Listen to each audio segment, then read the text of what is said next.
පින්වත් දරුවනේ අද අපි සාකච්ඡා කරන්න බලාපොරොත්තු වෙන්නේ මේ ආර්ථික විද්‍යාව හදාරන දරුවන්ගේ තුන්වන වාරයට අදාළ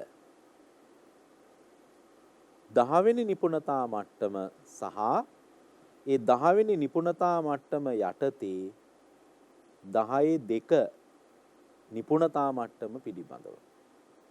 දැන් 10 වෙනි නිපුණතාව වෙන්නේ විදේශ මූල්‍ය ශ්‍රී ලංකා ආර්ථිකයට බලපාන ආකාරය ගවේෂණය කරයි කියන නිපුණතාවය.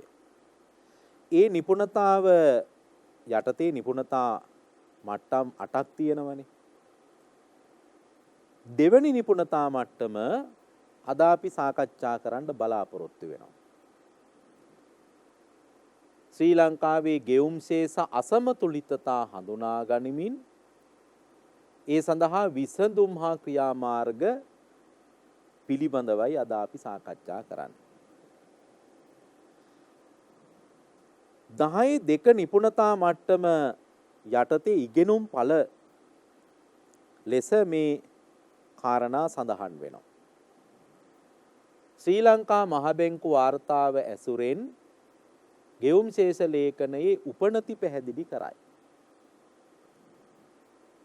ජංගම ගිණුමේ හිඟිය පැහැදිලි කරයි.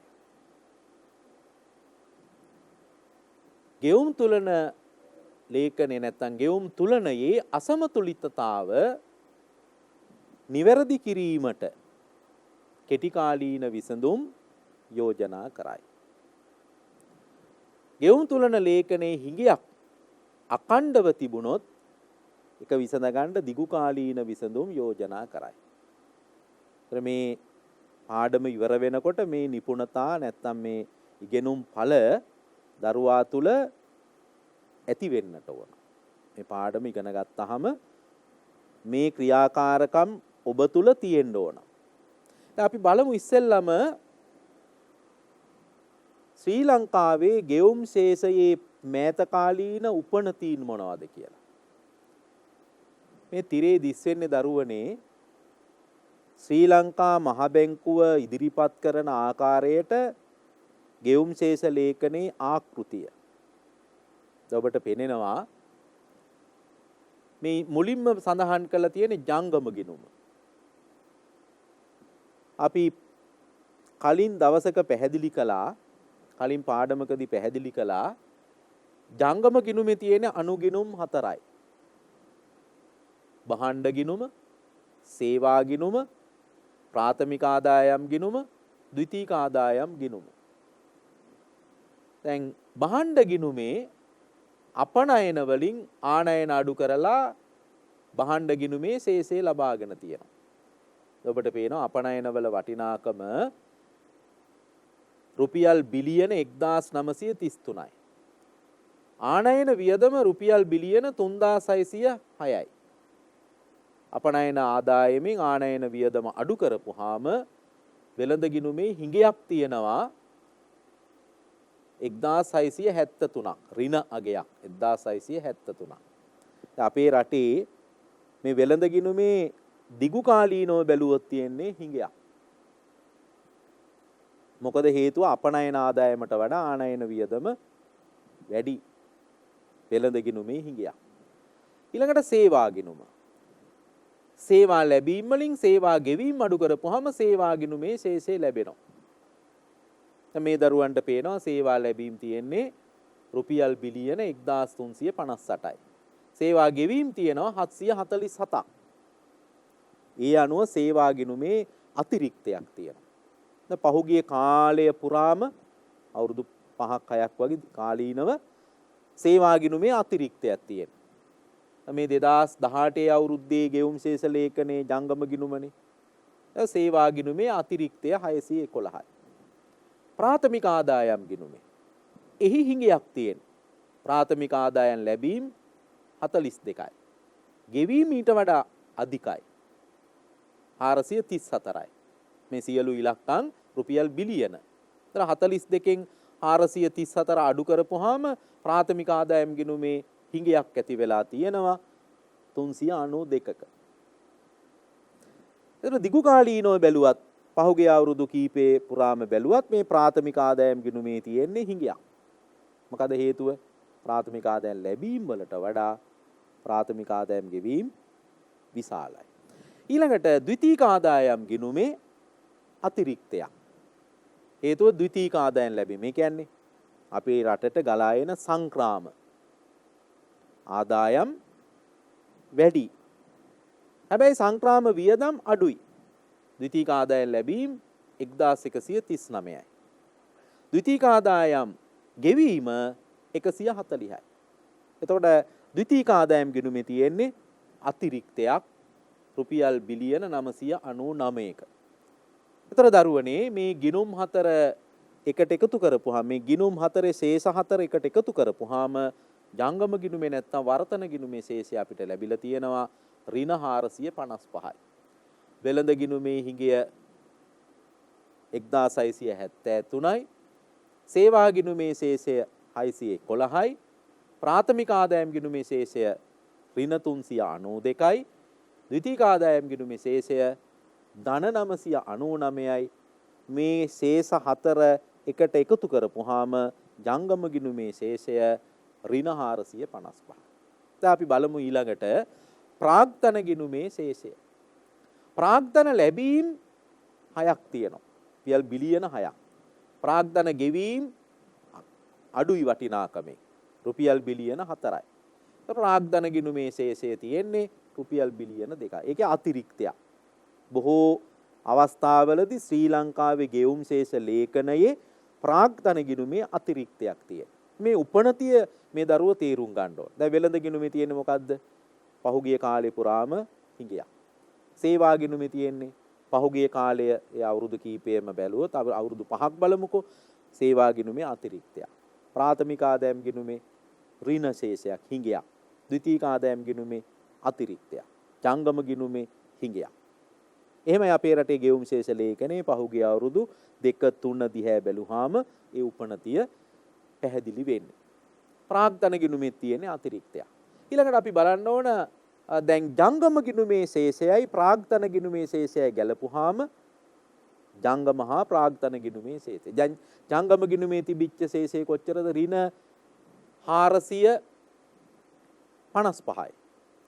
ප්‍රාග්ධන ගිණුමේ ශේෂය ධන 2යි. ඍණ 455ට ධන 2 ගැලපුවාම ඍණ 453යි. ඒ ජංගම හා ප්‍රාග්ධන ගිණුමේ හිඟය ශේෂය. දැන් අපි බලන්න ඕන මේ ජංගම හා ප්‍රාග්ධන ගිණුමේ ඒ හිඟය කොහොමද පියෙව්වේ? මූල්‍යකරණය වුණේ කොහොමද? ඊට අනුරූපව රටේ විදේශ වත්කම් විදේශ වගකීම් වෙනස් වුණේ. ඒක තමයි මූල්‍ය ගිණුමෙන් පෙන්눔 කරන්නේ. දැන් මූල්‍ය ගිණුමේ තියෙනවානේ දරුවනේ අයිතම 5ක් ඍජු ආයෝජන තියෙනවා.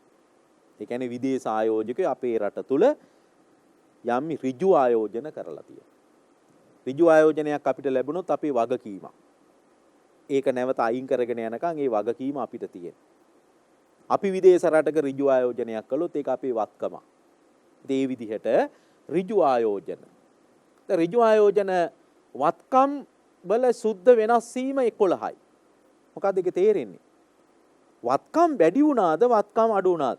දරුවනේ මෙතන 11ක් කියන එක ධන 11යි.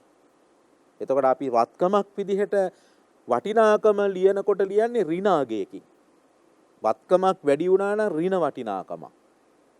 දැන් මෙතන ඍණ 11 තිබුණා නම් අපි විදේශ රටක ආයෝජනයක් කරලා තියෙනවා. නමුත් මෙතන තියෙන්නේ ධනාගයක්. ඒ කියන්නේ වත්කම අඩුවීමක්. එතන පටල ගන්න එපා. ඍණාගයක් තිබුණට ඒකෙන් අදහස් කරන්නේ මේ විදේශ වත්කම් අඩු වෙලා නෙමෙයි. දැන් මෙතන තියෙන ධන 11යි විදේශ වත්කම් වැඩි වෙලා. ඒ කියන්නේ වෙන විදේශ රටවල අපි ආයෝජනය කළා කියන එක නෙමෙයි. මෙතන ධනාගයේ තේරුම වත්කම් ධනාගයක් කියන වත්කම අඩු වෙලා. ඒ කියන්නේ අපි විදේශ රටවල ආයෝජනය කළ තිබිච්ච ආයෝජන අපි අලෙවි කරලා වත්කම අඩු වෙලා. ඒ වගේම වගකීම් වල සුද්ධ වෙනස් වීම 260යි. ඒතර වගකීම 260 කියන්නේ ධනාගයක්. ඒ ධනාගයේ තේරුම විදේශිකයෝ අපේ රටේ ආයෝජනය කළ තියෙන වගකීම් වැඩි වෙලා. ඔක ඍණාගයක් තිබුණා නම් ඒ ඔවුන් කළ ආයෝජන ආපසු අරගෙන ගිහිල්ලා. මේක තේරුම් ගන්න. හැමතිස්සෙම වත්කමක් සටහන් කරන්නේ වත්කම වැඩිවීම ඍණාගයක් විදිහට. අඩුවීමක් නම් ධන. එහෙනම් මෙතන තියෙන සුද්ධ විදේශ වත්කම කියන්නේ වත්කම් වල සුද්ධ වෙනස් වීම ධන 11යි. එකකින් අදහස් කරන්නේ අපි විදේශ රටවල කරපු ඒ ආයෝජන අඩු වෙලා. ඒක තේරුම් ගන්න. ඊළඟට විවිධ ආයෝජන. විවිධ ආයෝජන කියන්නේ විදේශිකයෝ අපේ රටේ කොටස් ණය කර බැඳුම් කර වැනි කලඹ ආයෝජන වල මුදල් ආයෝජනය කිරීම. ඒකේ වත්කමක් විදිහට අපි සලකන්නේ අපේ රටේ පුද්ගලයෝ විදේශ රටවල ආයෝජනයන් කරලා. වගකීමක් විදිහට අපි සලකන්නේ විදේශ රටක ආයෝජකයෝ අපේ රට තුල එවැනි කලඹ ආයෝජන කරලා කොටස් ණය කර බැඳුම් කර මිලදී අරගෙන. දැන් අපිට පේනවා 2018 අවුරුද්දේ මේ මූල්‍ය ගිණුමේ ඍජු ආයෝජන විදිහට 271ක් සටහන් කළා තියෙනවා. ඊළඟට විවිධ ආයෝජන විදිහට ඍණ 2ක් සටහන් වෙලා තියෙනවා. ඊළඟට මූල්‍ය ව්‍යුත්පන්න. දැන් මේවා දීර්ඝ වශයෙන් සාකච්ඡා කරන එක අසීරුයි. හේතුව ඒකට කාලයක් අවශ්‍යයි. දැන් මූල්‍ය ව්‍යුත්පන්න කියන්නේ රටවල් දෙකක් අතර යම් ගනුදෙනු සිද්ධ වෙනකොට ඒකට යම් අප මුදලක් තැන්පත් කිරීම වැනි සිද්ධි බොහෝ විට සිදු වෙනවා. අපි හිතමු විදේශ රටක ආයෝජකෙක් අපේ රට තුල යම්කිසි ඉදිකිරීමක් කරනවා. එහෙම නැත්නම් යම්කිසි ගිවිසුමකට ඇතුල් වෙනවා. එතකොට මේ ගිවිසුමට ඇතුල් වෙනකොට යම්කිසි මුදලක් මහ බැංකුවේ හෝ වෙනත් තැනක හෝ තැන්පත් කරන්න කියලා අපි ඒ ගිවිසුමේ සඳහන් වෙනවා. අන්න ඒ වගේ යම්කිසි විදේශ රටක් අපේ රටක් අතර යම් ගිවිසුමක් එහෙමත් නැත්නම් යම් ගනුදෙනුවක් සිද්ධ කරනකොට ඒකට අදාළ අප මුදල් තැන්පත් කිරීමක් වැනි ගනුදෙනුවක් මූල්‍ය ව්‍යුත්පන්න කියලා අදහස් කරන්නේ. එතකොට මේ මූල්‍ය ව්‍යුත්පන්න කියන ශීර්ෂය යටතේ වත්කම් වල වෙනස් වීමක් හෝ වගකීම් වල වෙනස් වීමක් මෙහි දැක්වෙන්නේ නැහැ. ඊළඟට අපි බලමු අනෙකුත් ආයෝජන. අපි දැක්කා අර ජංගම ගිණුමේ ප්‍රාග්ධන ගිණුමේ ආදායම් වැඩි වෙනකොට ඊට අදාළ මුදල් ගලා ඒම එමෙතන මුදල් අඩුවීම අපි සටහන් කරන්නේ අනෙකුත් ආයෝජන යටතේ. ඒතර අනෙකුත් ආයෝජන යටතේ වත්කම් 59ක් පෙන්눔 කරනවා. ධන 59 කියන්නේ වත්කම් අඩු වෙලා. ඊළඟට වගකීම් ධන 170 වගකීම් වැඩි වෙලා. එතකොට ඒ සුද්ධ වෙනස් වීම තමයි අනිකුත් ආයෝජන 229ක් කියලා සඳහන් වෙන්නේ. ධනාගයක් 229 කියන එකේ ධනාගයේ තේරුම එක්ක වත්කම් අඩු වෙලා නැත්නම් වගකීම් වැඩි වෙලා 229 කියන. ඊළඟට සංචිත වත්කම්. මොනවද දරුවනේ මේ සංචිත වත්කම් කියන්නේ? මහ බැංකුවට අයිති විදේශ වත්කම් හා වගකීම් තමයි සංචිත වත්කම් කියන්නේ. මහ බැංකුවට අයිති මූල්‍ය රන් තියෙන. අපි දන්න මූල්‍ය නොවන රන් කියන්නේ අර රත්තරන් ඒ ස්වර්ණාභරණ නිෂ්පාදනය කරන අපි විදේශ රටවලින් රත්තරන් ගෙන්නන එක හෝ රත්තරන් අතිරික්තයක් තිබුණොත් විකුණන එක. මූල්‍ය රන් කියන්නේ මහා බැංකුව මේ රුපියලේ විදේශාගේ ස්ථාවරව තබා ගැනීමට රත්තරන් තොගයක් පවත්වාගෙන යනවා. සංචිතයේ කොටසක් හැටියට රත්තරන් ප්‍රමාණයක් පවත්වාගෙන යනවා. ඒක තමයි මූල්‍ය රන් කියලා කියන්නේ. ඒ මහ බැංකුවට අයිති වත්කමක්. ඊළඟට විශේෂ ගැනුම් හිමිකම්. අපි දන්නවා ජාත්‍යන්තර මූල්‍ය අරමුදලේ අපිට ලැබිච්ච විශේෂ ගැනුම් හිමිකම් ප්‍රමාණය. ඒක ලැබෙන්නේ මහ බැංකුවට. ඒක අපිට වත්කමක්, මහ බැංකුවේ වත්කමක්. ඊළඟට ජාත්‍යන්තර මූල්‍ය අරමුදලේ සංචිත අපි තැන්පත් කරනවා. අනිවාර්යෙන් ජාත්‍යන්තර මූල්‍ය අරමුදලේ සමාජිකත්වය ගන්නකොට යම්කිසි සංචිත ප්‍රමාණයක්. ඒක රත්තරන් වලින්, ඩොලර් වලින්, ස්ටාලින් පවුම් වලින් එහෙම දෘඩ මුදල් වර්ගයකින් අපි සංචිතය තැන්පත් කරනවා ජාත්‍යන්තර මූල්‍ය අරමුදල. ඒතර මේවා තමයි සංචිත වත්කම්. ඊළඟට මහ බැංකුවට අයිති විදේශ විවහාර මුදල්, ඩොලර් පවුම් යෙන් ආදී. එව නැත්නම් විදේශ වලින් මිලට ගත්ත සුරේකුම් පත්‍ර. ඉතින් මේ ටික තමයි සංචිත වත්කම්. මහ බැංකුවට අයිති විදේශ වත්කම් වගකීම්. එතකොට දරුවනේ මෙන්න මේ කියන අයිතම පහ මගින් මූල්‍ය ගිණුමේ අයිතම පහ මගින් තමයි අර ජංගම ගිණුමේ දැක්වෙන ඒ හිඟය හෝ එව නැත්නම් අතිරික්තය හෝ මූල්‍යණය කරන්නේ. දැන් ජංගම ගිණුමේ ඔබ දැක්කා ජංගම ගිණුමේ ප්‍රාග්ධන ගිණුමේ මේ දෙකේම ශේෂය ඍණ 453ක්. ඒතර ඊට සමාන ධනාගයක් මූල්‍ය ගිණුමේ ඇති වෙන්නට ඕන. ජංගම ගිණුමේ ප්‍රාග්ධන ගිණුමේ ශේෂය ඍණ 453යි. ඊට සමාන ධනාගයක් අපේ මේ මූල්‍ය ගිණුමේ තියෙන. දැන් ඔබට පේනවා මූල්‍ය ගිණුමේ තියෙන ශේෂය 537යි. නමුත් ජංගම හා ප්‍රාග්ධන ගිණුමේ තිබුණේ ඍණ 453යි. එතකොට මේ වෙනස මොකක් නිසා? වැරද්දක් නිසා. ඒ නිසා අපි වැරදි හා හැරීම් ඒ වෙනස 84ක් ඒ මගින් ඒ අයිතමේ මගින් මේ ශේෂ දෙක තුලනය කරනවා. ඔන්න ගෙවුම් ශේෂ ලේඛනයක විස්තරාත්මක ඉදිරිපත් කිරීම. ගෙවුම් ශේෂ ලේඛනයක විස්තරාත්මක ඉදිරිපත් කිරීම. අපි දැන් සාකච්ඡා කරන්න බලාපොරොත්තු වෙන්නේ ගෙවුම් ශේෂ ලේඛනයේ සමස්ත ශේෂය ගණනය කරගන්න ආකාරය. මේ BPM 6 කියන ආකෘතියට අනුව ගෙවුම් ශේෂ ලේඛනයේ සමස්ත ශේෂයක් අපිට ඉදිරිපත් වෙන්නේ නැහැ. කලින් ගෙවුම් ශේෂ ලේඛනේ එහෙම තිබුණා. මේ ක්‍රමයේ යටතේ සමස්ත ශේෂය අපිට ප්‍රදර්ශනය වෙන්නේ නැහැ. ඒක අපි වෙනම ගණනය කරගන්න ඕන. කොහොමද ගණනය කරගන්නේ? සලකා බලන අවුරුද්දේ සුද්ධ නිල සංචිත වලින් පෙර වර්ෂයේ සුද්ධ නිල සංචිත අඩු කරනවා. ඒතර සුද්ධ නිල සංචිත වැඩි වුණා නම් ගෙවුම් ශේෂ ලේඛනයේ අතිරික්තයක් තිබිලා. සුද්ධ නිල සංචිත අඩු වුණා නම් ගෙවුම් ශේෂ ලේඛනයේ හිඟයක් තිබිලා. සුද්ධ නිල සංචිත කොහොමද ගණනය කරගන්නේ?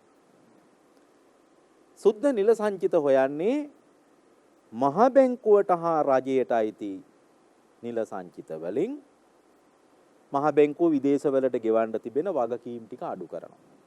මේ තියෙන්නේ සලකා බලන අවුරුද්දේ මහ බැංකුවට අයිති රජයට අයිති නිල සංචිත. මේ තියෙන්නේ මහ බැංකුව විදේශවලට ගෙවන්න තිබෙන වගකීම්. ඒතර මහ බැංකුවටයි ආණ්ඩුවටයි අයිති සංචිත වලින් මහ බැංකුව ගෙවන්න තිබෙන වගකීම් අඩු කරපුවාම මේ අවුරුද්දේ සුද්ධ නිල සංචිත ප්‍රමාණය ලැබෙනවා. ඒ විදිහටම පෙර වර්ෂයේ සුද්ධ නිල සංචිත ගලප ගන්නවා. සලකා බලන වර්ෂයේ සුද්ධ නිල සංචිත වලින් පෙර වර්ෂයේ සුද්ධ නිල සංචිත අඩු කරපුවාම සුද්ධ නිල සංචිත වල වැඩිවීම හෝ අඩුවීම පෙන්눔 කරනවා. සුද්ධ නිල සංචිත වැඩි වුණා නම් මේ අවුරුද්දේ ගිය අවුරුද්දට වැඩි වුණා නම් සමස්ත ශේෂයේ ධනාගය. අඩු වුණා නම් සුද්ධ නිල සංචිත සමස්ත ශේෂය ඍණාගය. එහෙමයි සමස්ත ශේෂය ගණනය කරගන්න. ඊළඟට අපි උත්සාහ කරන්නේ දැන් මේ අපි දරුවන්ට උගන්වපු මේ පාඩම තුලින් අපි දැන් පෙන්눔 කළා ගෙවුම් ශේෂ ලේඛනයේ ආකෘතිය කොහොමද කියලා. මතකයි නේද? ජංගම ගිණුම තියෙනවා. ඒකේ අණු ගිණුම් 4ක් තියෙනවා. ප්‍රාග්ධන ගිණුම තියෙනවා. මූල්‍ය ගිණුම තියෙනවා. ඊට පස්සේ ජංගම හා ප්‍රාග්ධන ගිණුමේ ශේෂයට ගැළපෙන විදිහට මූල්‍ය ගිණුමේ ශේෂය තුලණය වෙලා තියෙනවා. දැන් අපි බලමු මේ ඒ ඉගෙනගත්ත තොරතුරු ඇසුරෙන් ඔබ ලබාගත් දැනුම් සම්භාරය ඇසුරෙන් පහුගිය අවුරුද්දේ 2019 අවුරුද්දේ ව්‍යුහගත රචනා ප්‍රශ්න පත්‍රයේ 8 වෙනි ප්‍රශ්නේ 3 වෙනි කොටසට අහලා තියෙන ගැටලුව විසඳ ගන්න ආකාරය. දැන් මේ ගැටලුව අපිට දීලා තියෙනවා කිසියම් ආර්ථිකයක ගෙවුම් ශේෂ ලේඛනයේ කල්පිත දත්ත සමූහයක් අපිට දීලා තියෙනවා සියලුම සංඛ්‍යා රුපියල් බිලියන වලින්. අපනයන දීලා තියෙනවා, භාණ්ඩ ආනයන දීලා තියෙනවා, සේවා අපනයන තියෙනවා, සේවා ආනයන තියෙනවා, ආයෝජනා දැන් ලැබීම් තියෙනවා, ආයෝජනා ওই විදිහට තොරතුරු දීලා තියෙනවා. දැන් අපෙන් අහන ප්‍රශ්න මෙන්න මේවා. වෙළඳ ගිණුමේ ශේෂය කොපමණද? ජංගම ගිණුමේ ශේෂය කොපමණද? මූල්‍ය ගිණුමේ ශේෂය කොපමණද? සුද්ධ අපනයන කොපමණද? දැන් දරුවෝ කල්පනා කරන්න කොහොමද වෙළඳ ගිණුමේ ශේෂය ගන්නෙ? වෙළඳ ගිණුමේ ශේෂය ගන්නේ අපනයන වටිනාකමෙන් ආනයන වටිනාකම අඩු කරනවා. ඔබ දැක්කා ඉස්සෙල්ලා ඒ සටහනේ භාණ්ඩ අපනයන 1500යි. භාණ්ඩ ආනයන 1300යි. එතන මේ 1500න් 1300 අඩු කරපුවාම ධන 200ක වෙළඳ ගිණුමේ ශේෂය අපිට ලැබෙනවා. ඒකයි පළවෙනි උත්තරේ. පළවෙනි ප්‍රශ්නෙට උත්තරේ. ඊළඟට අපෙන් අහනවා ජංගම ගිණුමේ ශේෂය ගන්නෙ කොහොමද? දැන් මේ දරුවෝ හිතන්නකෝ අපි උගන්වපු විෂය කරුණු තුලින් ජංගම ගිණුමේ ශේෂය ගන්න කොහොමද? වෙළඳ ගිණුමේ ශේෂයයි, සේවා ගිණුමේ ශේෂයයි, ප්‍රාථමික ආදායම් ගිණුමේ ශේෂයයි, ද්විතීයික ආදායම් ගිණුමේ ශේෂයයි එකට එකතු කරනවා. එතකොට අපිට ලැබෙනවා ජංගම ගිණුමේ ශේෂය. දැන් අපි වෙළඳ ගිණුමේ ශේෂය ගණන් කළා බිලියන 200යි. දැන් ওই විදිහටම අපි අනිත් ගිණුම් වල ශේෂ ගණන් කරගන්න. දැන් වෙළඳ ගිණුමේ ශේෂය 200යි. සේවා ගිණුමේ ශේෂය. සේවා ලැබීම් වලින් සේවා ගෙවීම් අඩු කරනවා. සේවා ලැබීම් 500යි, ගෙවීම් 400යි, ශේෂය ධන 100යි. ඊළඟට ප්‍රාථමික ආදායම් ගිණුමේ ශේෂය. දැන් ප්‍රාථමික ආදායම් ලැබීම් 800යි, ප්‍රාථමික ආදායම් ගෙවීම් 600යි, ප්‍රාථමික ආදායම් ගිණුමේ ශේෂය ධන 200යි. ඊළඟට ද්විතීයික ආදායම් ගිණුමේ ශේෂය. ඒක අපිට ගණනය කරලම දීලා තියෙනවා. ලැබීම් වලින් ගෙවීම් අඩු කරන්න දෙයක් නැහැ. සුද්ධාගේ දීලා තියෙනවා 100යි. දැන් ඔය ආයිතම 4 එකතු කරනවා. වෙළඳ ගිණුමේ ශේෂය ධන 200යි, සේවා ගිණුමේ ශේෂය ධන 100යි, ප්‍රාථමික ආදායම් ගිණුමේ ශේෂය ධන 200යි, ද්විතීයික ආදායම් ගිණුමේ ශේෂය 100යි. මේ ඔක්කොගේම එකතුව ධන 600යි. ඒ ජංගම ගිණුමේ ශේෂය. ඊළඟට අපි අපෙන් අහනවා මූල්‍ය ගිණුමේ ශේෂය කොච්චරද? දැන් මූල්‍ය ගිණුමේ ආයිතම මොනවද දරුවනේ? විදේශ ඍජු ආයෝජන. විදේශ කලබ ආයෝජන නොහොත් විවිධ ආයෝජන. අනිකුත් ආයෝජන. අනිකුත් ආයෝජන. විවිධ ආයෝජන, අනිකුත් ආයෝජන. සංචිතවත්කම්, මූල්‍ය ව්‍යුත්පන්න. මේ ටිකේ එකතුව මූල්‍ය ගිණුමේ ශේෂය. එතකොට අපි ඔන්න දැන් ඍජු ආයෝජන, විදේශ සුද්ධ ඍජු ආයෝජන 350යි. සුද්ධ කලබ ආයෝජන 150යි. සුද්ධ වෙනත් ආයෝජන 120යි. සුද්ධ සංචිතවත්කම් 160යි. දැන් මේ ටිකේ එකතුව මූල්‍ය ගිණුමේ ශේෂය. හැබැයි මෙතන දරුවෝ වරද්ද ගන්න එපා මේ දේ. මේ ගානේ දීලා තිබුණ වැරදි සහ අත්හැරීම් කියලා අයිතමයක්. ඒතර ඒකත් මූල්‍ය ගිණුමේ ශේෂයට ඇතුල් වෙනවද? දරුවනේ ඒක ඇතුල් කරන්න අවශ්‍ය නැහැනේ. මොකද අපි එකෙන් කරන්නේ?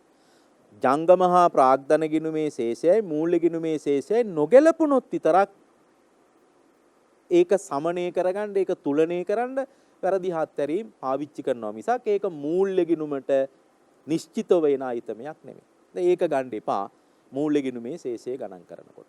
ඒතර මූල්‍ය ගිණුමේ ශේෂය වැටෙන්නේ නැත්තම් ලැබෙන්නේ 350යි, 150යි, 120යි, 160යි, 780යි.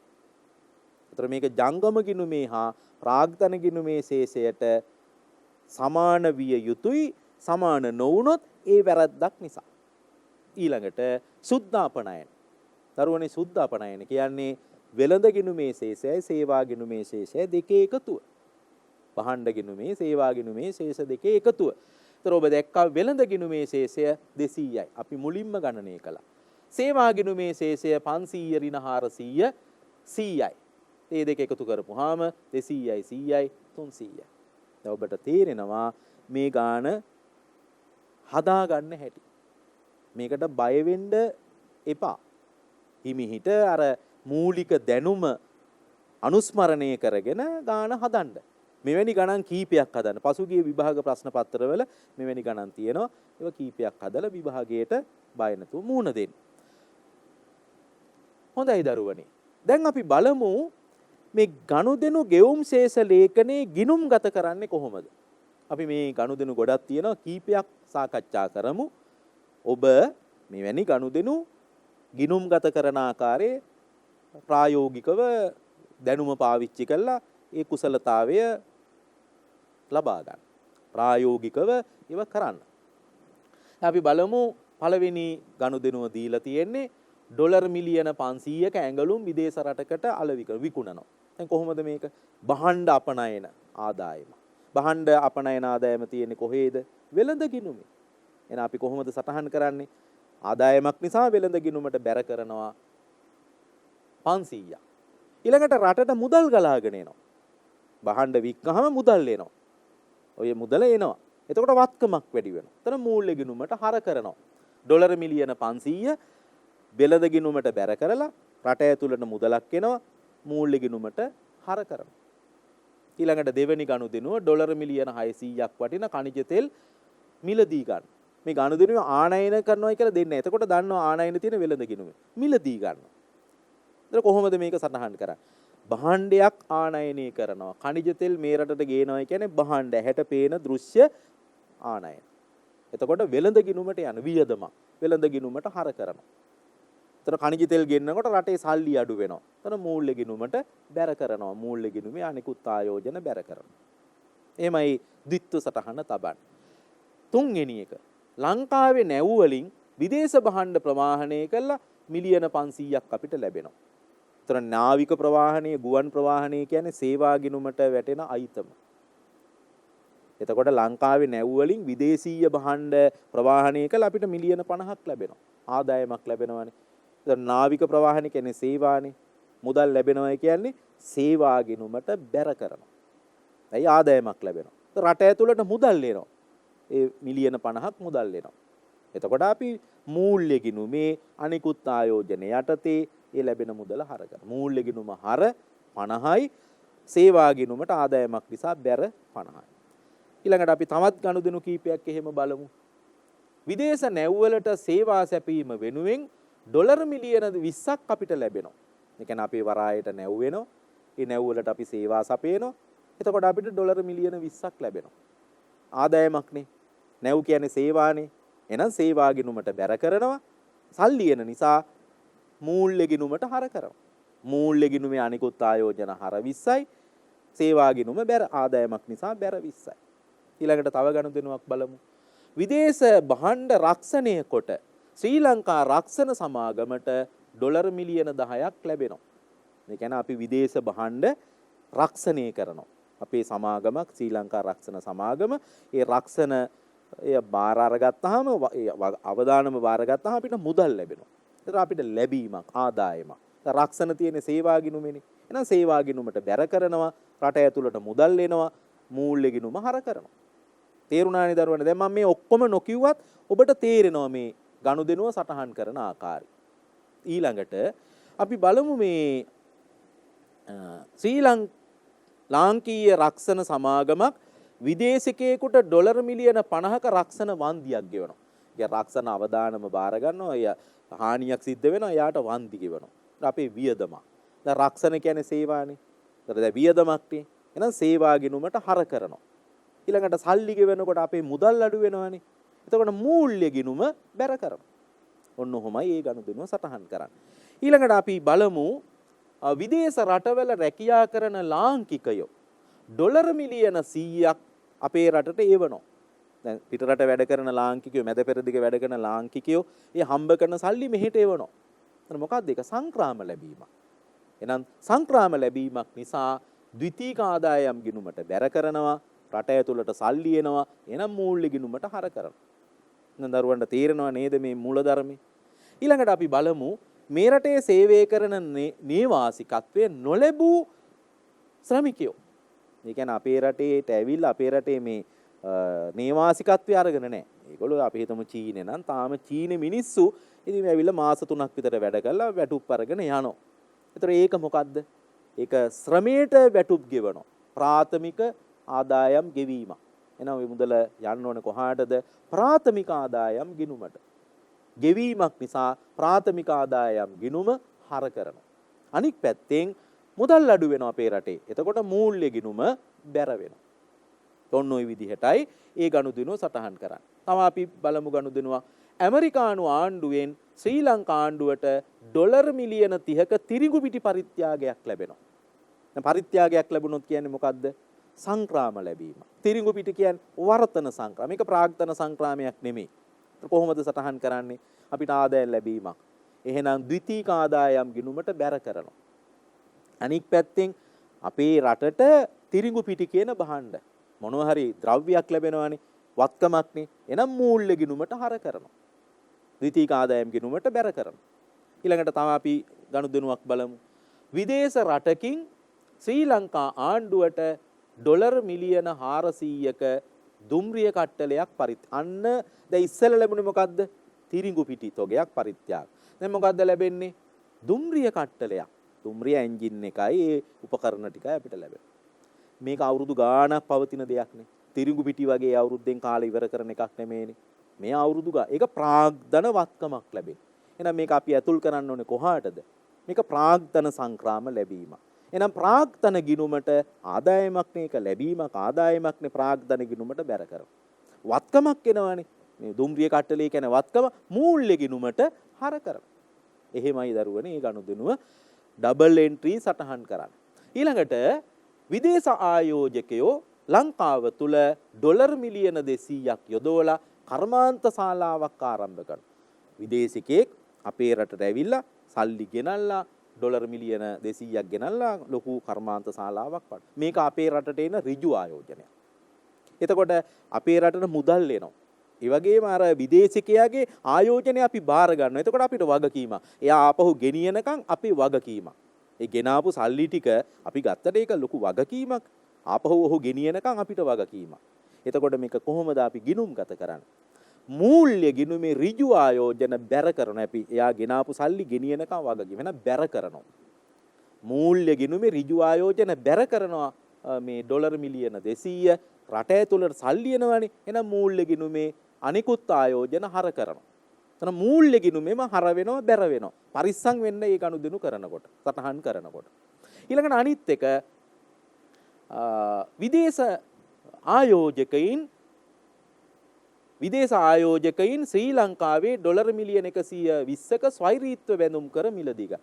විදේශිකයෙක් මිලියන 120ක් මෙහෙට ගෙනල්ලා අපේ රටේ මොනවා හරි ඩොලර් මොනවා හරි බැඳුම් කර මිලදී ගන්න. ඒ මුදල දීලා. දැන් කොහොමද රට ඇතුළට මුදල් එනවා මූල්‍ය ගිණුමේ අනිකුත් ආයෝජන හර කරනවා.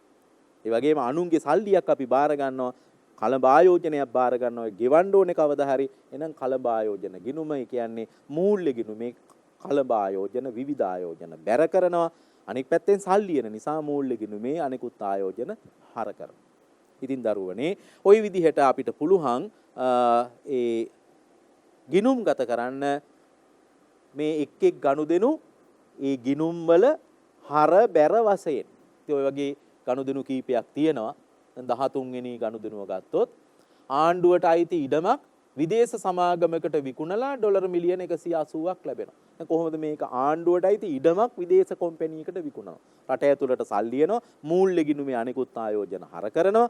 ඒ වගේම මේ අපි නිෂ්පාදනය නොකළ මූල්‍ය නොවන වත්කමක් තමයි අපි විකුණන්නේ. එහෙනම් ඒක මොකද වෙන්නේ? අපේ වත්කම කියන්නේ අපිට ආදායමක් ලැබෙනවා. එහෙනම් අපේ ප්‍රාග්ධන ගිණුමට බැර කරනවා. දේශ රටකින් අපිට ආදායමක් නෙන්නේ.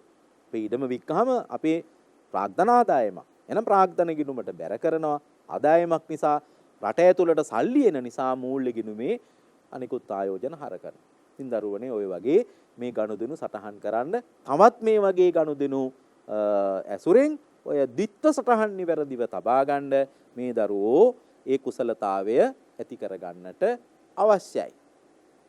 හොඳයි දරුවනේ. දැන් මේ ගනුදෙනු ඇසුරෙන් ඔබට දීලා තියෙනවා පසුගිය විභාග ප්‍රශ්නයක්. මේක 2016 දෙවෙනි ප්‍රශ්න පත්‍රයේ 8 වෙනි ප්‍රශ්නයේ 4 වෙනි කොටස. ප්‍රශ්නාංක 8 4 වෙනි කොටස. මේකට ලකුණු 4ක් විතර වෙන් කළ තියෙනවා. මොනවද මේ අහන්නේ? ද්විත්ව සටහන්. දැන් මේ දරුවන්ට පේනව නේද? ද්විත්ව සටහන් මූලධර්මයට ගනුදෙනු සටහන් කරන්න ඔබ දැනගන්න ඕනේ දැනුම විභාගෙදි මනිනවයි කියලා මේ ද්විත්ව සටහන් මූලධර්මයේ යොදා ගනිමින් මේ දීලා තියෙන ගනුදෙනු ඒ ද්විත්ව සටහන් ආකාරයෙන් කොහොමද ගෙවුම් ශේෂ ලේඛනයේ සටහන් කරන්න කියලා අහන්නේ. මේ ගනුදෙනු කොහොමද ද්විත්ව සටහන් තබන්නේ? එතකොට පළවෙනි ගනුදෙනුව අහනවා චීන ආයෝජකයෙක් විසින් ඩොලර් මිලියන 10ක කොටස් කොළඹ කොටස් හුවමාරුවෙන් මිලදී ගන්න. කොළඹ සුරැකුම්පත් හුවමාරුව කියන්නේ කොටස් වෙළඳ පොලෙන් මිලදී ගන්න. රට ඇතුළට සල්ලි එනවා. එහෙනම් මූල්‍ය ගිණුමේ අනිකුත් ආයෝජන හර කරනවා. නේ? හැබැයි අනිත් පැත්තෙන් එයා කොටස් ගන්නවා අපිට වගකීමක්. මේ කොටස් ගන්නවා කියන්නේ කලබාය අපිට වගකීමක්. එහෙනම් මූල්‍ය ගිණුමේ විවිධ ආයෝජන කලබ ආයෝජන බැර කරනවා. ඒ වගකීමක් නේ. අනුන්ගේ සල්ලි ගත්තාම ඒක ගෙනියනක අපේ වගකීම කලබ ආයෝජන බැර කරනවා. සල්ලි එනවා මූල්‍ය ගිණුමේ අනිකුත් ආයෝජන හර කරනවා. ඊළඟට මැද පෙරදිග සේවය කරන ලාංකික ගෘහ සේවිකාවක් ඩොලර් 500ක මුදලක් මේ රටේ ඉන්න තමන්ගේ දෙමව්පියන්ට එවනවා. මොකද්ද පිටරට වැඩ කරන අපේ ශ්‍රමිකයෝ හම්බ කරන සල්ලි මෙහෙට එවනවා. එන අපිට මොකද්ද සංක්‍රාම ලැබීම. මොන ගිණුමට දාන්න ඕන? ද්විතීක ආදායම් ගිණුම. ඒක ආදායමක් ලැබීමක් නිසා ද්විතීක ආදායම් ගිණුම බැර කරන රට ඇතුළට සල්ලි වෙනවා. මූල්‍ය ගිණුමේ අනෙකුත් ආයෝජන හර කරනවා. යන්න. ලාංකික බැංකුවක් විදේශ මූල්‍ය වෙළඳ පොළවල් වල පිළිනපත් අලෙවි කොට ඩොලර් මිලියන 40ක් ලබා ගැනීම.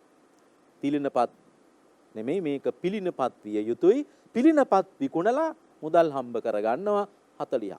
රට ඇතුළට මුදල් එනවනේ.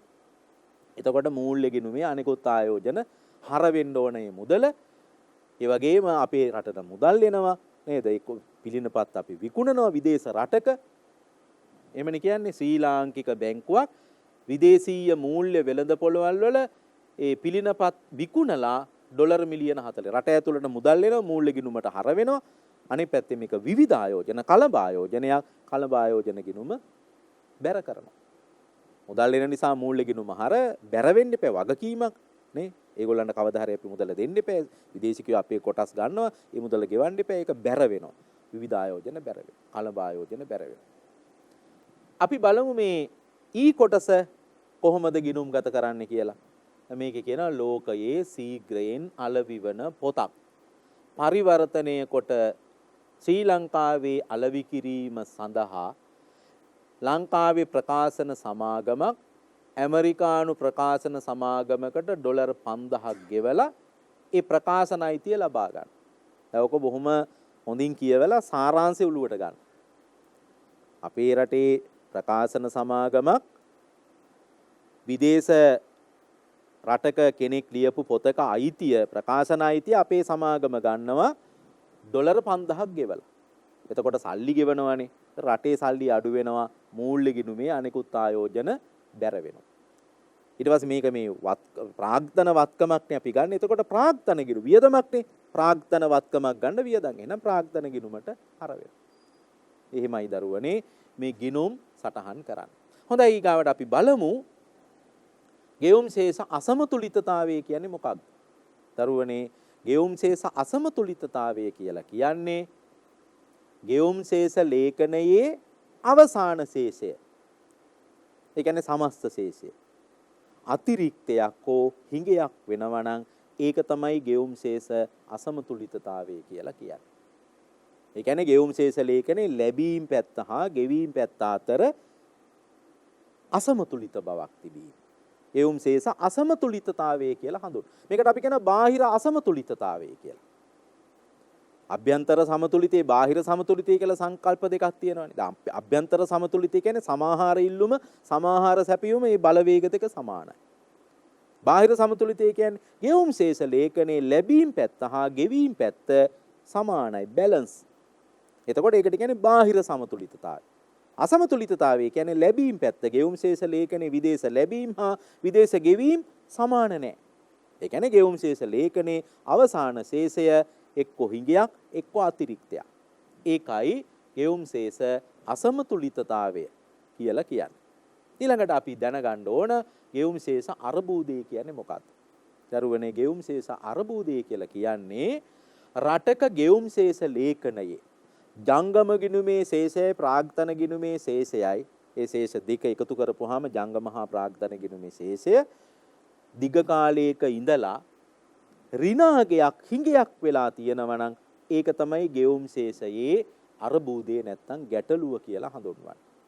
ගෙවුම් ශේෂ ලේඛනේ දැන් සමස්ත ශේෂය ඍණ අගයක් වීම ගැටලුවක්ද කියන එක ඇත්තට මේකේ තියෙන ඍණාගයක් නම් ගැටලුවක් තමයි. නමුත් එතන ධනාගයක් වුණා කියලා කියමුකෝ. සමස්ත ශේෂය ධනාගයක් වෙලා තියෙන සමහරලාට විදේශ වලින් ණය අත්අරගෙන. විදේශ ණය අරගෙන එහෙම නැත්නම් විදේශ වත්කම් ටික අඩු වෙලා ඒ වගේ ක්‍රියාමාර්ග ඔස්සේ එතකොට සමස්ත ශේෂය ඍණ අගයක් ගැනීමට වඩා මේ ජංගම හා ප්‍රාග්ධන ගිණුමේ ශේෂය දීර්ඝකාලීනව ඍණාගයක් හිඟයක් වෙලා තියෙනවා නම් ඒක තමයි ගෙවුම් ශේෂ ගැටලුව කියලා හඳුන්වන්නේ. දැන් ලංකාවේ ගෙවුම් ශේෂ ගැටලුවක් තිබේද? ඔව්.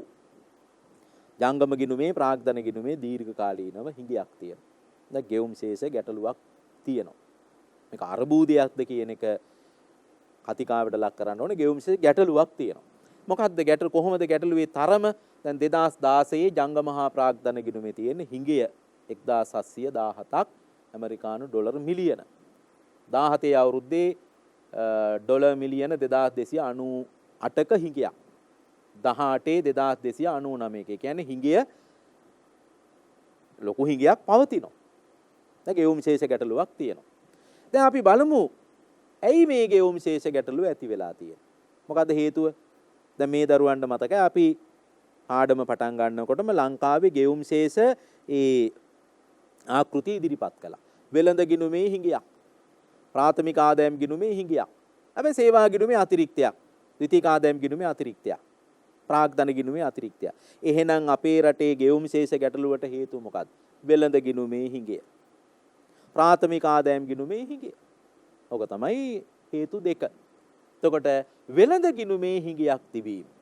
අනිත් හේතුව දැන් මෙතන සඳහන් නොවුනට ප්‍රාථමික ආදායම් ගිණුමේ හිඟයක්. ඔය දෙක තමයි අපේ රටේ ගෙවුම් විශේෂ ගැටලුවට හේතු දෙක නිශ්චිතවම. ඒතර වෙළඳ ගිණුමේ හිඟයක් ඇති වෙලා තියෙන්නේ ඇයි? අපනයන ආදායම බොහොම හිමින් වැඩි වෙනවා. හැබැයි ආනයන වියදම වේගෙන් වැඩි වෙනවා. අපනයන ආදායම වැඩි වෙන වේගයට වඩා ආනයන වියදම වේගෙන් ඉහළ යනවා.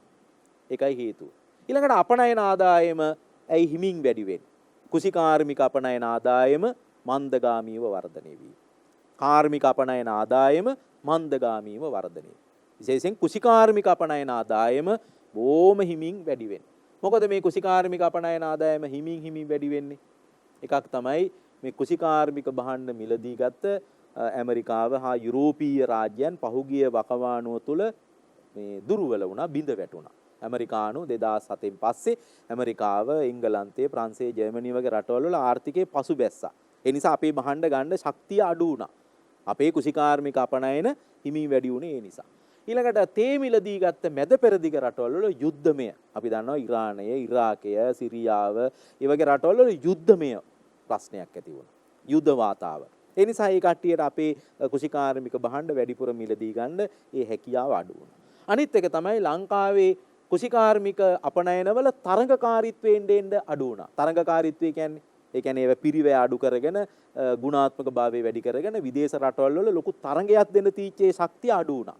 විශේෂයෙන් තේ ගම්බිරිස් වගේ ඒ වගේ අර සමහරලාට මේ වෙනත් රටවල් වලින් ගෙන්නන ගම්බිරිස් එක්ක අපේ රටේ ගම්බිරිස් මිශ්‍ර කරලා විකුණනකොට අපේ ගම්බිරිස් වල ඒ ගුණාත්මක භාවය අඩු වුණා. තේත් එහෙමයි. කෙන්යාවෙන් වෙනත් රටවල් වලින් ගේන තේ සමග අපේ තේ මිශ්‍ර කරනකොට අපේ තේ වල තියෙච්ච අර රසය විදේශිකයෝ පිළිගැනීම අඩු වුණා. ඒ නිසා අපනයන තරඟ කිරීමේ හැකියාව අඩු වෙලා අපේ අපනයන ආදායම හිමින් වැඩි වෙන්න හේතු වුණා. ඊළඟට රබර් මිලදී ගන්න චීනය රබර් කෘත්‍රිම රබර් නිෂ්පාදනය කළා. ස්වභාවික රබර් අපෙන් ගන්නව වෙනුවට චීනේ කෘත්‍රිම. මේ නිසා අපේ කුසිකාර්මික අපනයන බොහොම හිමින් වැඩි වුණේ. ඒක අපේ අපනයන ආදායම වර්ධන වේගය අඩු වෙන්න හේතුවක්. අපි බලමු අපේ රටේ මේ වෙළඳ ගිණුමේ ආනයන වියදම් ශීඝ්‍රයෙන් ඉහළ ගිහින් තියෙන්නේ ඇයි කියලා.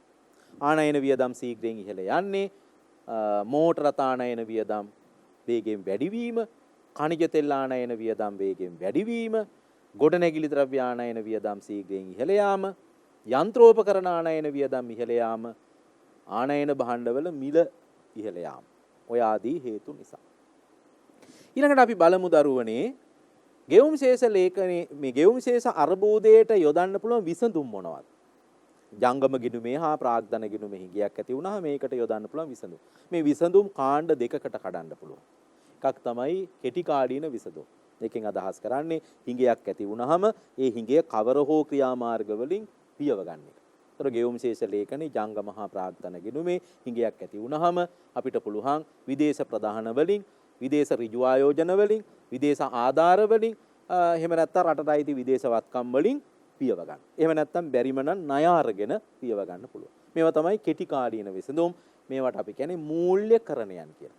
ඊළඟට ගෙවුම් ශේෂ ලේඛනයේ ජංගම හා ප්‍රාග්ධන ගිණුමේ හිඟයක් ඇති වුණොත් හිඟය විසඳගෙන අනාගතයේ මෙවැනි හිඟයක් ඇති නොවන විදිහට ඒ විදේශ ප්‍රතිපත්ති, විදේශ වෙළඳ ප්‍රතිපත්ති, විදේශ විනිමය අනුපාත ප්‍රතිපත්ති සකස් කරගන්න පුළුවන්. ඒකට අපි කියන්නේ දිගු කාලීන විසඳුම්, ගැලපුම් කියලා අදහස් කරනවා. ඉතින් මේ දිගු කාලීන විසඳුම් විදිහට අපනයන ආදායම් වැඩි කරගන්න අනාගතයේදී අපනයන ආදායම් වැඩි කරගන්න වෙළඳ ප්‍රතිපත්තිමය ක්‍රියාමාර්ග ගන්න ඕන. ඔය අපනයන විවිධාංගීකරණය, අපනයන වෙළඳ පොළවල් පුළුල් කර ගැනීම, ඒ වගේ ක්‍රියාමාර්ග ගන්න පුළුවන්. ඊළඟට ආනයන හැකිතාක් අඩු කරගන්න ඕන. අනවශ්‍ය ආනයන තහනම් කළ දාන්න පුළුවන්. තීරු බදු මගින් ආනයන සීමා පනව ගන්න පුළුවන්. ආනයන සලාකන ක්‍රියාමාර්ග ඇති කරගන්න පුළුවන්. ආනයන වලට දැඩි ප්‍රමිති නීති ඇති කරගන්න පුළුවන්. ඊළඟට ප්‍රාථමික ගෙවීම්, ඔය කියන්නේ විදේශිකයෝ මේ රටේ රැකියා කරනවා නම් ඒවා අවම කරගෙන ගෙවීම් අඩු කරගන්න පුළුවන්. ණය සඳහා ගෙවන පොලි අඩු කර ඒ ප්‍රාථමික ගෙවීම් අවම කරගන්න පුළුවන්. ඊළඟට සේවා ඉපයුම්, පරාය, ප්‍රවාහන, සංචාරක, ඒ වගේ සේවා විදේශවලට විකුණලා හම්බ කරගන්න ඉපයුම් වැඩි කරගන්න පුළුවන්. මේවා තමයි දිගු කාලීන විසඳුම්. ඊළඟට ගෙවුම් ශේෂ හිඟය හෝ අතිරික්තය හඳුනා ගන්නේ කොහොමද කියන එක මේ දරුවෝ ඉගෙන ගන්න ඕන. ගෙවුම් ශේෂ ලේඛනයේ අපි දන්නවා අවසාන වශයෙන් සමස්ත ශේෂයක් ඉදිරිපත් වෙන්නේ නැහැ. ඒ නිසා ගෙවුම් ශේෂ ලේඛනයේ හිඟය හෝ අතිරික්තය හඳුනා ගන්න එකම ක්‍රියාමාර්ගයයි තියෙන්නේ. මොකද්ද? ගෙවුම් ශේෂ ලේඛනය තුලණය වුණාට පස්සේ රටට අයිති සුද්ධ නිල විදේශ සංචිත වැඩි වුණාද අඩු වුණාද කියලා නිරීක්ෂණය කරන එක. සුද්ධ නිල සංචිත වැඩි වුණා නම් ගෙවුම් ශේෂ ලේඛනයේ අවසාන ශේෂය අතිරික්තයක්. සුද්ධ නිල සංචිත අඩු වුණා නම් ගෙවුම් ශේෂ ලේඛනයේ අවසාන ශේෂය ඍණාගයක් හිඟයක්. හොඳයි. අපි බලමු ගෙවුම් ශේෂ ලේඛනයේ හිඟයක් ඇති වුණොත් මොකද වෙන්නේ? දැන් ගෙවුම් ශේෂ ලේඛනයේ හිඟයක් ඇති වුණොත් රටට අයිති විදේශවත්කම් ප්‍රමාණය අඩු වෙනවා. විදේශවත්කම් අඩු වෙනකොට මුදල් සැපයුම අඩු කරනවා. මුදල් සැපයුම අඩු වෙනකොට පොලි අනුපාතිකය ඉහළ යනවා. පොලි අනුපාතිකය වැඩි වෙනකොට ඊට ප්‍රතිචාරීව පරිභෝජනයේ ආයෝජනයේ පහළ ගිහින් සමාහාර ඉල්ලුම අඩු වෙනවා. සමාහාර ඉල්ලුම අඩු වෙනකොට රටේ මූර්ත නිෂ්පාදනයත් අඩු වෙනවා, මිල මට්ටමත් අඩු වෙනවා. ඒත් එක්කම විදේශ ණය ගන්නට සිද්ධ වෙනවා. ඇයි? හිඟයක් ගෙවුම් ශේෂ ලේඛනය. එය පියවන්න විදේශ ණය ගන්න වෙනවා. ඒතර විදේශ ණය සේවා කරන පොලි හා ණය වාරික ගෙවීම් වැඩි වෙනවා. රුපියලේ විදේශ අගය පහළ යන්නට පටන් ගන්නවා. ඉතින් දරුවන්ට පුළුවන් මේ හිඟයක ආර්ථික ප්‍රතිවිපාක කල්පනා කරලා ඒ අනුව අතිරික්තයක් ඇති වුණොත් මීට ප්‍රතිවිරුද්ධ තත්වයේ බලපෑම ආර්ථිකයට ඇති වෙනවා නේද කියලා මේ දරුවන්ට කල්පනා කරලා බලලා තේරුම් ගන්න පුළුවන්. හොඳයි දරුවනේ. අපි මේ කතා කළේ ගෙවුම් ශේෂ ලේඛනයේ හිඟයක හෝ අතිරික්තයක ප්‍රතිවිපාක. අපි ඊළඟට සාකච්ඡා කරන්න බලාපොරොත්තු වෙන්නේ 10 වෙනි නිපුණතාව යටතේ 8 වෙනි නිපුණතා මට්ටම. 10-8 නිපුණතා මට්ටම පිළිබඳව. මේ නිපුණතා මට්ටමින් අපි සාකච්ඡා කරන්නේ බහුපාර්ශවීය මූල්‍ය ආයතනවල කාර්යභාරය. ඒතර මේ නිපුණතා මට්ටම යටතේ මේ ඉගෙනුම් ඵල මේ දරුවෝ ලබා ගන්න ඕන. බහුපාර්ශවීය මූල්‍ය ආයතන නම් කරයි. අන්තර්ජාතික මූල්‍ය අරමුදලේ අරමුණු දක්වයි. අන්තර්ජාතික මූල්‍ය අරමුදලේ කාර්යයන් විස්තර කරයි. ලෝක බැංකුවේ අරමුණු දක්වයි. ලෝක බැංකුවේ කාර්යයන් විස්තර කරයි. හොඳයි අපි බලමු මොකද්ද මේ බහුපාර්ශ්වීය මූල්‍ය ආයතනයක් කියන්නේ? ලෝකයේ සියලු රාජ්‍යයන් තුල මූල්‍ය ශක්තිය වර්ධනය කර ගැනීමටත් ජාත්‍යන්තර වෙළඳාම සමබරව වර්ධනය කර ගැනීමටත් මේ විනිමය අනුපාතිකවල ක්‍රමවත් භාවය ගොඩනගා ගන්නත් ලෝකේ රාජ්‍යයන් එකතු වෙලා ගොඩනගාගත්ත මූල්‍ය ආයතන බහුපාර්ශවීය මූල්‍ය ආයතන කියලා හඳුන්වනවා. එවැනි මූල්‍ය ආයතන තුනක් අපිට පෙන්වලා දෙන්න පුළුවන්. ජාත්‍යන්තර මූල්‍ය අරමුදල, ලෝක බැංකුව, ආසියානු සංවර්ධන බැංකුව. අපි බලමු දරුවනේ ජාත්‍යන්තර මූල්‍ය අරමුදල හා එහි අරමුණු මොනවද කියලා. දැන් ජාත්‍යන්තර මූල්‍ය අරමුදල ආරම්භ කළා තියෙන්නේ 1945 දෙසැම්බර් 27 වෙනිදා. සමාජික රටවල් 29ක ආරම්භයෙන් මේ වෙනකොට සමාජික රටවල් 186ක් ඉන්නවා. ඒ ආකාරයෙන් ජාත්‍යන්තර මූල්‍ය අරමුදල ගොඩනගලා තියෙනවා. මේ ජාත්‍යන්තර මූල්‍ය අරමුදලේ අරමුණු කීපයක් තියෙනවා. කාලය සීමිත නිසා මම අරමුණු කීපයක් මේ දරුවන්ට ඉදිරිපත් කරන්නම්. එකක් තමයි ජාත්‍යන්තර මූල්‍ය සහයෝගීතාවයේ ප්‍රවර්ධනය කිරීම. ආර්ථික වෘද්ධිය හා ජාත්‍යන්තර වෙළඳාම ප්‍රවර්ධනය කිරීම තුළින් ආර්ථික වර්ධනයට පහසුකම් සැලසීම. ඊළඟට තරඟකාරී අන්දමින් විනිමය අනුපාතික ක්ෂයවීම වළක්වලා විනිමය අනුපාතිකයන්ගේ ස්ථාවරභාවයක් ඇති කිරීම. ඊළඟට ජාත්‍යන්තර වෙළඳාමේ ප්‍රවර්ධනයට බාධා කරන විදේශ විනිමය සීමාවන් ඉවත් කිරීම. ගෙවුම් ශේෂ හිඟ පියවා ගැනීමට අවශ්‍ය කරන අරමුදල් සමාජික රටවල් වලට ලබා දීම. සමාජික රටවල් වල ගෙවුම් ශේෂ අසමතුලිතතාවය පවතින කාලය හා හිඟයන්ගේ තීව්‍රතාවය අවම කිරීම. ඉතින් මේවා තමයි ජාත්‍යන්තර මූල්‍ය අරමුදලේ අරමුණු. ඊළඟට ජාත්‍යන්තර මූල්‍ය අරමුදල ඉටු කරන කාර්යයන් කීපයක් තියෙනවා. මොනවද මේ කාර්යයන්? කිසියම් අන්තරාදායක අවස්ථාවලදී ඒ රාජ්‍යයට හා ලෝකයේ අනිත් රාජ්‍යයන්ට නිවැරදි මාර්ගයේ යාමට ප්‍රතිපත්ති හා උපදෙස් ලබා දීම. ඊළඟට ගුණාත්මක භාවයෙන් යුක්ත බැංකු මූල්‍ය කටයුතු ස්ථාපිත කරන්න පහසුකම් ලබා දීම. ඊළඟට තව කාර්යයක් තමයි හදිස්සි මූල්‍ය අරබුදවලදී తాවකාලික ණය පහසුකම් සමාජික රටවල් වලට ලබා දීම. ඊළඟට සමාජික රටවලට තාක්ෂණික සහයෝගීතාවය ලබා දීම හා ඔය මහ බැංකු සේවකයෝ පුරුදු පුහුණු කළ ලබා දීම. ඊළඟට සමාජික රටවල් අතර රාජ්‍ය මූල්‍ය, විදේශ මූල්‍ය, ජාතික ගිණුම් සකස් කරන්න ප්‍රමිති සම්පාදනය කරලා දීම. ඔය අපි කතා කළේ ජාත්‍යන්තර මූල්‍ය අරමුදලේ කාර්යභාරය. ඊළඟට අපි බලන්න ඕන ජාත්‍යන්තර මූල්‍ය අරමුදල සමාජික රටවල් වලට සපේන පහසුකම්. මූල්‍ය පහසුකම් කීපයක් තියෙනවා. දීර්ඝ කරන ලද ණය පහසුකම්. සමීපස්ත ණය පහසුකම්. දීර්ඝ ණය පහසුකම්. ඒවා ණය පහසුකම් ණය. සහනදායී නොවන මූල්‍ය පහසුකම් කීපයක් සපේනවා මූල්‍ය අරමුදල සමාජික රටවල් වල. සමීපස්ත විධි විධාන. නම්‍යශීලී ණය පහසුකම්. දීර්ඝ කරන ලද අරමුදල් පහසුකම්, හදිසි ආධාර පහසුකම්. ඊළඟට අපි කතා කරමු දරුවනේ ලෝක බැංකුව කියන්නේ මොකක්ද? එහි අරමුණු මොනවද? ලෝක බැංකුව කියන්නේ ප්‍රතිසංස්කරණය හා සංවර්ධන කටයුතු සඳහා ජාත්‍යන්තර බැංකුවත් ජාත්‍යන්තර සංවර්ධන සංගමයක් දෙකේ ඒකාබද්ධතාවයක් තමයි ලෝක බැංකුව කියලා අදහස් කරන්නේ. ඒතර මේ ලෝක බැංකුව පිහිටවල තියෙන්නේ මෙන්න මේ වගේ අරමුණු කීපයක් සපුර ගන්න. මොනවද මේ අරමුණු? සමාජික රටවල ආර්ථික සංවර්ධනය වේගවත් කිරීම.